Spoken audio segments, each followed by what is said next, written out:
क्या 3-4 साल में हम लोग करोड़पति बहुत बहुत बहुत अमीर बन सकते हैं? ये क्वेश्चन है। हम लोग को लगता है ना कि अगर बहुत अमीर बन गए तो हमारी सारी प्रॉब्लम्स सॉल्व हो जाएंगी। ये बहुत बड़ा इल्यूजन है। बहुत सी प्रॉब्लम सॉल्व हो जाएंगी, बहुत बड़ी बड़ी प्रॉब्लम सॉल्व हो जाएंगी, लेकिन सारी प्रॉब्लम सॉल्व नहीं होगी। प्लस बहुत सी नई नई ऐसी प्रॉब्लम्स आएंगी जो हमने पहले कभी इमेजिन नहीं की थी, चाहे वो हेल्थ की हो, चाहे माइंड की हो, या किसी और चीज़ की हो, बट आएंगी तो। एनीवेज 3-4 साल तो नहीं, मैं टाइम फ्रेम नहीं लेके चल सकता। हो सकता है कोई बहुत टैलेंटेड हो और जो मैं पॉइंट्स बता रहा हूँ उसको आप ध्यान से अप्लाई करें तो हो सकता है जल्दी भी कर लें। जैसे कि हमारे मार्क ज़करबर्ग तो केवल 4 साल में बिलियनर हो गए थे। वहीं पर हमारे अमेज़ॉन के जो थे जेफ बेजोस, उनको 5 साल लगे। और गूगल के दोनों फाउंडर्स हैं सरी और लैरी, इनको 6 साल लगे। तो हर आदमी के अलग अलग टाइम होता है, क्योंकि किस्मत की भी बात होती है, लर्निंग की बात होती है, किस सेक्टर में है, किस पैशन से आप काम कर रहे हैं उसका भी बात होता है। बट कुछ पॉइंट्स हैं जो मैं चाहता हूँ हर वो बच्चा जो अपने आप को फाइनेंशियली फ्री करने की कोशिश कर रहा है, अपने आप को अमीर बनाने की कोशिश कर रहा है फाइनेंशियली, उसके लिए ये पॉइंट हेल्प करेंगे। तो सबसे पहला पॉइंट है, ट्राई करिए नए लोग, नई सिचुएशंस और नई चीज़ें। हम सीखते कैसे हैं, चाहे बिज़नेस हो, चाहे पैसा कमाना हो, चाहे नौकरी के बारे में कुछ भी हो, चाहे कुछ भी किसी प्रोफेशन के बारे में कुछ भी आप जानना चाहते हैं, सीखना चाहते हैं, तो पुराने से आप सीख नहीं पाते। पुराना आपका माइंड बोरिंग लगने लगता है और पुराने के ज़रिए आप चीज़ों को मिस करना शुरू कर देते हैं। आपका माइंड को लगता है कि इसमें तो कुछ नया कर नहीं सकते। लेकिन जैसे ही आप किसी भी नई सिचुएशन में फंसते हैं, बिज़नेस के बारे में कहा जाता है प्रॉब्लम में फंसना, उसका सोल्यूशन खोजना। जो आदमी प्रॉब्लम खोज करके इसलिए सॉल्व करने की कोशिश कर रहा है क्योंकि उसको कुछ नया सीखने को मिल रहा है, वो बहुत सक्सेसफुल हो जाएगा। अभी रिसेंटली मैं एक भाई साहब से मिला था। वो मुझसे 3-4 साल पहले जब मेरी उनकी मुलाकात हुई थी तो वो एक छोटी सी जॉब कर रहे थे, करीब 40-50 हज़ार रुपये की जॉब कर रहे थे। लेकिन अब पिछले 4 सालों में मुझे जब दोबारा मिले तो उनका काफ़ी बड़ा बिज़नेस हो गया है। महीने का करीब 15-20 लाख रुपये महीना कमाते हैं। और जब मैं उनसे बात कर रहा था तो उनके पास ढेर सारी बातें हैं, ढेर सारी सिचुएशंस हैं जिसमें वो फंसे थे और कैसे वो निकल के आए। उसके बाद से 2-3 दिन से जब मेरी उनसे बात हुई, मैं उनको जब कॉल करने लगा तो काफ़ी बिजी थे। तो 3-4 बार जब मेरी बात हुई तो हर बार वो कहीं ना कहीं किसी न किसी आदमी के साथ बिजी थे। और ये भी ध्यान रखिएगा कि जब आप नई सिचुएशन, नए लोग, नए प्रॉब्लम में फंसते हैं तो वैरायटी ऑफ प्रॉब्लम्स होनी चाहिए। जितनी वैरायटी ऑफ सिचुएशंस आप फेस करेंगे, जितने वैरायटी ऑफ पीपल से आप मिलेंगे, उतना ही चांसेस आपके बढ़ जाते हैं सक्सेस को समझने के और आगे बढ़ने के। दूसरा है टीम। ये बहुत इंपॉर्टेंट है लेकिन बहुत कम लोग ध्यान देते हैं। जब भी हम लोग अमीर सक्सेसफुल बनने की बात सोचते हैं तो हम अकेले के बारे में सोचते हैं, अपने बारे में सोचते हैं। अकेले अमीर बनना तब तक पॉसिबल नहीं है जब तक आप कोई फिल्म स्टार ना हो या कोई स्पोर्ट्समैन ना हो, कोई सेलिब्रिटी होना चाहिए, तभी आपको लोग, इवन चाहे यूट्यूबर के जैसे आजकल बच्चे हैं, वो अकेले यूट्यूब की वीडियोस बहुत अच्छे बनाते हैं, कॉमेडी की वीडियोस हैं, उसमें भी उनकी खुद की एक टीम होती है। तो हमेशा टीम के तरीके से सोचिए। 2 तरह की टीम होगी आपकी। एक इनर टीम होगी जो मैनेजमेंट की टीम होगी, जिनका और आपका इतना ज़्यादा स्ट्रांग बॉन्डिंग होगा, रिलेशनशिप होगा कि वो आपके लिए सब कुछ करना चाहेंगे, आप उनके लिए सब कुछ करना चाहेंगे। तो साथ में ही आप सक्सेसफुल होंगे, अमीर बनेंगे। और दूसरी टीम होगी आपके कस्टमर्स की, आपके क्लाइंट्स की, जो धीमे धीमे आपके ऊपर इतना भरोसा करेंगे कि आप ही से आपकी सर्विस और आपके प्रोडक्ट खरीदेंगे, आपके कॉम्पिटिटर से नहीं खरीदेंगे। बहुत से ऐसे लोग होंगे जो आपसे सामान नहीं खरीदना चाहेंगे, आपको पसंद नहीं करेंगे, आपके ब्रांड को, आपके सर्विसेज को। इससे कोई फ़र्क नहीं पड़ता, वो आपकी टीम नहीं है। अब जैसे एप्पल जैसी कंपनी है, वो सबके लिए प्रोडक्ट नहीं बनाती है, वो केवल ख़ास सेक्टर के लिए बनाती है। अब इलॉन मस्क अगर टेस्ला बना रहे हैं, कार बना रहे हैं, तो 50 लाख की कार आप और हम थोड़ी खरीदेंगे, वो बहुत सक्सेसफुल, बहुत अमीर लोग खरीदेंगे। या रॉल्स रॉयस है या मर्सिडीज़ है, तो ये लोग किसके लिए बना रहे हैं? वो अपने ख़ास कस्टमर्स के लिए बना रहे हैं। तो आपको ध्यान रखना पड़ेगा, अपनी टीम को धीमे धीमे बिल्डअप करना होगा। ये टीम जब तक आप कॉन्शियसली बिल्डअप नहीं करेंगे तब तक नहीं होगा। हर बड़ी कंपनी, हर सक्सेसफुल आदमी के पास बहुत स्ट्रॉन्ग टीम है। ये ऐसे ही है जैसे कि आपके घर के लिए पिलर्स चाहिए होते हैं।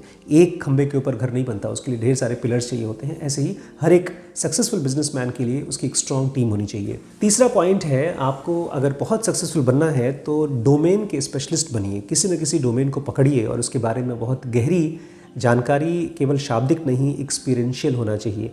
एग्जाम्पल के लिए वॉरेन बफेट भाई बहुत बड़े इन्वेस्टर हैं, तो उनको इन्वेस्टमेंट के बारे में बहुत जानकारी है, प्रैक्टिकल जानकारी है।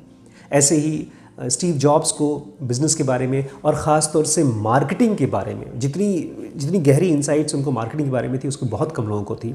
इसलिए एप्पल का पैकेजिंग, एप्पल की एड, ये सब चीज़ आप इवन प्रोडक्ट में वो मार्केटिंग के हिसाब से प्रोडक्ट की डिज़ाइन करवाते थे। ऐसे ही बहुत से लोग, हमारे टेस्ला के इलॉन मस्क हैं, वो भी अपने एक ख़ास फैकल्टी के स्पेशलिस्ट हैं। वो इंजीनियर हैं, वो सॉफ्टवेयर इंजीनियर हैं, वो मटेरियल इंजीनियर हैं, बट बहुत गहरी जानकारी है उनकी। बिल गेट्स सॉफ्टवेयर की दुनिया के माहिर हैं। तो जब तक आप किसी एक स्किल में बहुत गहरे से नहीं जाते तब तक आप इमेजिन नहीं कर पाते हैं दुनिया की बड़ी बड़ी प्रॉब्लम्स को सॉल्व करने के लिए और ऐसे प्रोडक्ट या सर्विसेज बनाने के लिए जो सचमुच में इम्पैक्टफुल हो। केवल सुपरफिशियल नॉलेज से आप बहुत सक्सेसफुल नहीं बन सकते, बिकॉज कहीं ना कहीं जाकर के अपने आप को स्टक महसूस करेंगे। फिर अगर आपका एम्बिशन बहुत ज़्यादा है तो आप फिर चीटिंग करेंगे। बहुत से लोग होते हैं जो चीटिंग करते हैं सक्सेस पाने के लिए, लेकिन फिर वो एक अच्छी लॉन्ग टर्म स्ट्रैटेजी नहीं है, गलत स्ट्रैटेजी है। बहुत से लोग हैं जो ट्रेडिशनल बिजनेस में घुसेंगे, पुराने बिजनेस, चाहे किसी का ठेका ले लिया, किसी ऐसे बिजनेस पे चले गए जो ऑलरेडी चल रहा है। अब उस बिज़नेस में कंपटीशन बहुत ज़्यादा होता है पुराने बिजनेस में। तो कैसे क्या करें कि उस एक नए तरीके का सर्विस क्रिएट करें या प्रोडक्ट बनाएं। इसके लिए आपको सीखना होगा फ्यूचर को इमेजिन करना। हमें से बहुत कम लोग हैं जो फ्यूचर के बारे में कॉन्शियसली सोच करके इमेजिन करते हैं। इमेजिन जानते हैं ना क्या होता है? कल्पना करना, एक चीज़ ऐसी जो भी है ही नहीं, लेकिन उसके बारे में सोचना, पहले से सोचना। तो जब भी आप किसी भी प्रोडक्ट में या किसी भी सर्विस में काम कर रहे हैं तो आप अपने आप से पूछिए कि आज के 5 साल बाद या 10 साल बाद लोग इसमें क्या नया देखना चाहेंगे। जैसे मैं हमेशा एग्जांपल देता हूँ नेटफ्लिक्स का, कि जब आप नेटफ्लिक्स या अमेज़ॉन जब ऑन करेंगे तो देखिए कितनी ज़्यादा एडवांस टेक्नोलॉजी हो गई है कंपेयर्ड टू जो पुरानी मीडिया कंपनीज़ हैं, चाहे स्टार टीवी है या आपकी डिज्नीज़ हैं, जो कुछ भी पुरानी कंपनीज़ हैं उसके कंपैरिजन में ये जो नई कंपनीज़ आई हैं वो फ्यूचर के बारे में इमेजिन करती हैं। इसलिए ब्लॉकबस्टर जैसी एक बहुत बड़ी जायंट कंपनी थी जिसके सामने नेटफ्लिक्स बहुत छोटी सी कंपनी थी, लेकिन वो ख़त्म हो गई क्योंकि वो केवल डीवीडीज़ और मूवीज़ रेंट आउट किया करती थी। कभी उसने सोचा नहीं कि पब्लिक 10 साल बाद या 20 साल बाद किस तरह से वीडियो देखना चाहेगी, स्ट्रीमिंग देखना चाहेगी। तो आज की डेट में नेटफ्लिक्स दुनिया की सबसे बड़ी ब्रांड है, सबसे बड़ी कंपनी है जो स्ट्रीमिंग करती है। यूएस का तो 1/3 जो इंटरनेट खर्च होता है वो केवल नेटफ्लिक्स को देखने के लिए खर्च होता है। तो आपको कॉन्शियसली इमेजिन करना होगा, जिस भी सेक्टर में हैं आप, हेल्थ सेक्टर में हैं, एजुकेशन सेक्टर में हैं या किसी और सेक्टर में हैं, आपको कॉन्शियसली अपने आप से पूछना पड़ेगा कि फ्यूचर क्या है। वो छोटी छोटी चीज़ें, बहुत छोटी छोटी चीज़ें, हो सकता है आप बहुत बड़े टेक्नोलॉजिस्ट नहीं हो, कोई बहुत बड़े इन्वेंटर ना हो, बट फिर भी वो छोटी छोटी चीज़ें कौन सी कर सकते हैं जिसकी वजह से आप अपने प्रोडक्ट को या सर्विसेज को बहुत बढ़ा सकते हैं ताकि आपका कॉम्पिटिटर आपको बीट न कर पाए। सक्सेस में सबसे बड़ी जो रुकावट आती है वो ट्रांजिशन की वजह से आती है। हम सब के सब ट्रांजिशन के एक्सपर्ट्स नहीं हैं। ट्रांजिशन मतलब होता है, मान लीजिए मैं जॉब करता हूँ, वो छोटी मोटी जॉब करता हूँ, मेरे को एक बड़ी जॉब मिली, उस बड़ी जॉब में बड़े रिस्पॉन्सिबिलिटीज़ मिली।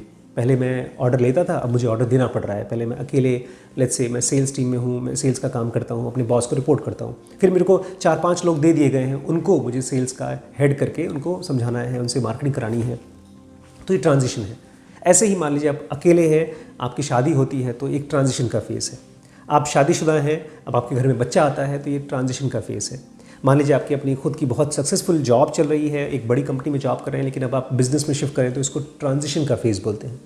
जब तक आप अपने ट्रांजिशन को बहुत समझदारी से शिफ्ट नहीं कर लेते हैं तब आप सक्सेसफुल नहीं हो पाएंगे। 1 से 2 साल, कभी कभी 5 साल भी लग जाता है शिफ्ट करने में, कभी कभी 10 साल भी लग जाता है शिफ्ट होने में। आपको 10 साल तक कंटिन्यूसली अपने आप को याद दिलाना पड़ेगा कि मैं शिफ्ट हो रहा हूँ, अपने आप को सिखा रहा हूँ, अपने आप को ट्रेन कर रहा हूँ। बहुत सी अननोन चीज़ें आएंगी ट्रांजिशन में, इसलिए लोग अननोन चीज़ों में जाना नहीं चाहते। मैं बहुत सक्सेसफुल हो सकने वाले लोगों को जानता हूँ जो जॉब करते हैं, 20 साल से जॉब करते हैं, लेकिन कभी भी अपना बिजनेस नहीं चालू करेंगे क्योंकि उनको लगता है यार ये हमारे बस का नहीं है। हमारे बस का नहीं है मतलब क्या? हम शिफ्ट नहीं कर सकते। तो ट्रांजिशन को मैनेज करना होगा। आपको अपने आप को पूछना पड़ेगा कि अगर मैं इस लेवल से इस लेवल पे जाता हूँ तो मेरी लाइफ की डिमांड्स क्या होंगी, मेरी लाइफ कितनी डिस्टर्ब्ड होगी, उसको मैं कैसे मैनेज करूँगा।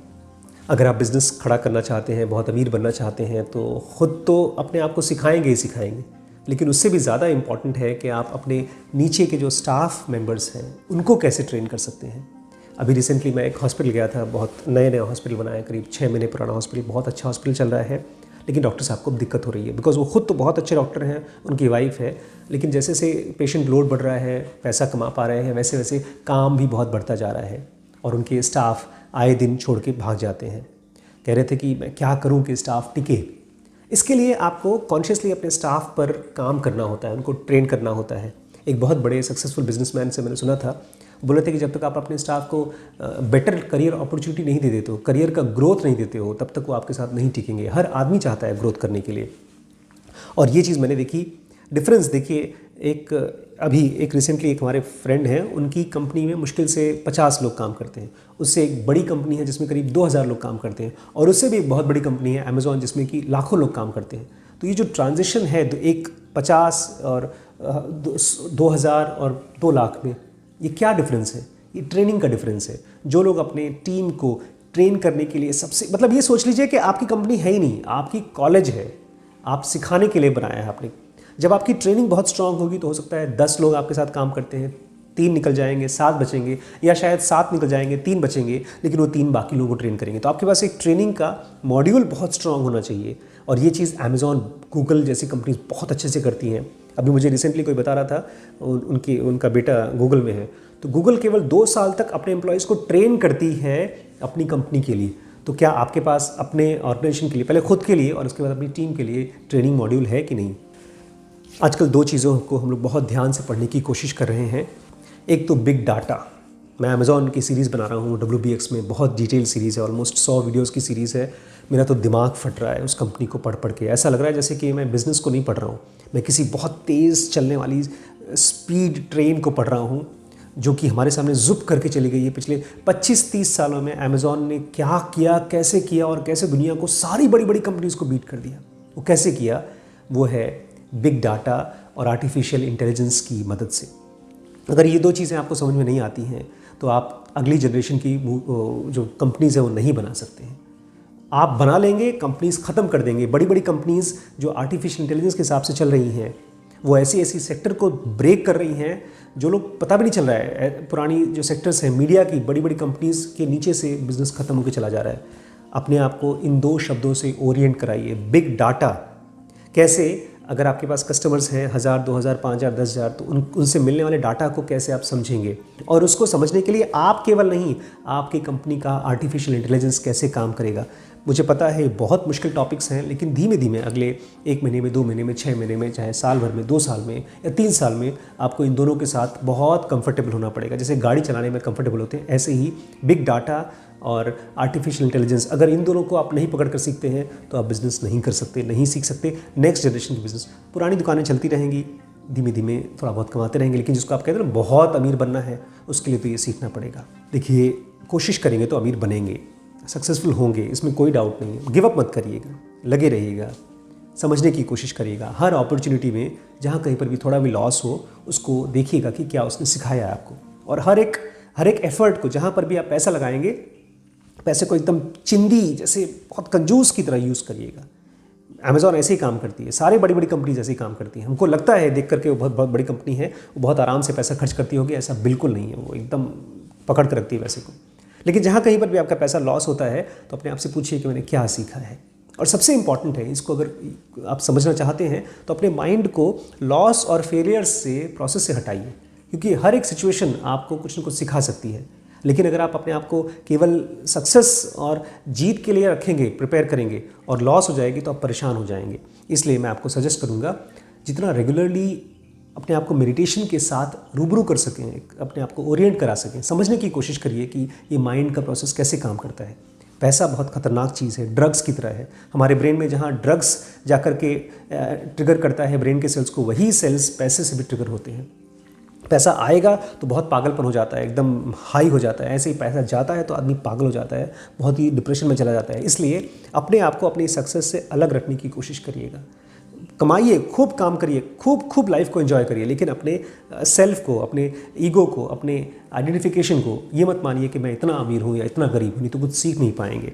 ईगो बीच में आड़े आ जाएगा। इसलिए मैं चाहता हूं कि हर आदमी जो भी हमारे WBX के कोर्स को करे, चाहे BDM के कोर्स को करे, बिजनेस को या डिसीजन मेकिंग को समझने के लिए, उससे पहले उसको ज़ेनो का बेसिक और एडवांस कोर्स करना चाहिए। बिकॉज अगर आप फंसे हुए हैं पैसे के साथ, तब आपकी लाइफ और पैसे आएंगी और मिजरी बढ़ती जाएगी। आपके जो भी 2-4-10 फ्रेंड्स हैं वो आपसे और दूर होते जाएंगे। एक गरीब आदमी के पास कम से कम खाने के बाद वो खुश हो जाता है, रात को सोता है तो खुश रहता है, लेकिन एक अमीर आदमी के पास न प्यार होता है, अगर वो अपने आप को पैसे के साथ जोड़ के रहेगा वो पागल हो जाता है। इसलिए लर्न मेडिटेशन। ये मत सोचिए कि कौन कौन सीख रहा है, कौन कौन कर रहा है। आप अपनी लाइफ में कैसे पीस ऑफ माइंड ला सकते हैं, ये सबसे ज़रूरी है अगर आप सक्सेस को एंजॉय करना चाहते हैं। सक्सेसफुल तो आप होंगे ही, जो आदमी सवाल पूछ रहा है वो सक्सेसफुल होगा, बट क्या उस सक्सेस को आप एंजॉय कर सकते हैं? ढेर सारे क्वेश्चंस हैं लाइफ के, वो अभी तक आपने पूछे ही नहीं हैं। इन्हीं चीज़ों को हम लोग डिस्कस करने के लिए ये कोर्सेज़ लेकर आए हैं। WBX है, BDM है, SPPT है, पेरेंटिंग का कोर्स बच्चों के लिए। जैसे जैसे आपके पास पैसा आएगा, टाइम खत्म हो जाएगा, होते जाएगा, बच्चों को नहीं समझ पाएंगे, आप अपनी फैमिली को नहीं समझ पाएंगे। SPMT बहुत इंपॉर्टेंट कोर्स है, उनका बेसिक एडवांस कोर्स तो है ही। जानकारी के लिए व्हाट्सएप करिएगा, ठीक है। सब्सक्राइब करके और कमेंट करके जाइएगा, मुझे सुनना है आपको कैसा लगा ये वीडियो, कौन कौन से पॉइंट्स आपने समझ में आया। आपके हिसाब से अगर कोई नया पॉइंट है तो ज़रूर शेयर करिएगा, मैं देखना चाहूँगा, मैं पढ़ना चाहूँगा।